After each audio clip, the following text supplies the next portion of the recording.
লোকালয় ও শিক্ষা প্রতিষ্ঠানের ১ কিলোমিটার দূরে ইটভাটা নির্মাণের আইন থাকলেও তা মানা হয়নি। বাড়িঘরের পাশেই ভাটা নির্মাণ করায় কালো ধোঁয়ায় ছেয়ে গেছে জনপদ। লাইসেন্স ও পরিবেশ ছাড়পত্র ছাড়াই গড়ে উঠেছে শরীয়তপুরের বেশিরভাগ ইটভাটা। ৩ ফসলি জমির ওপর গড়ে ওঠা এসব ভাটায় জ্বালানি হিসেবে পোড়ানো হচ্ছে কাঠ। ভাটার কালো ধোঁয়ায় দূষিত হচ্ছে আশপাশের পরিবেশ। এতে ক্ষুব্ধ এলাকাবাসী। ওই যে মানে কালো ধোঁয়া, এই স্কুলে আসতেছে, এই বাজারে যাইতেছে, গ্রামে যাইতেছে, এটা তো কোনো মতেই এখানে হওয়া উচিত না। অন্যান্য গাছগুলি যদি আমরা তাকাই সেগুলিও ধূসর হয়ে যাচ্ছে। আমাদের শ্বাসকষ্টে ক্ষতি হয়, তাই আমরা চাই ইটভাটা সরাই নেওয়া হোক। আইন মেনে যাতে এই ভাটাগুলো তৈরি করা হয় এবং এগুলো পরিবেশ বান্ধব হয়। আইন না মানলেও লাইসেন্সের জন্য আবেদন করার কথা জানান ভাটা পরিচালকরা। তবে শিগগিরই ব্যবস্থা নেওয়ার আশ্বাস সংশ্লিষ্ট বিভাগের।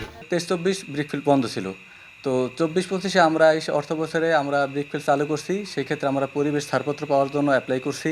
নিয়ম মেনে যাতে এইগুলি চলতে পারে, ভাটাগুলি চলতে পারে, সেই নির্দেশনা দেওয়া প্রশাসনের, এবং প্রশাসন যাতে তদারকি করে এরা অবৈধভাবে কোনো কিছু করতে না পারে।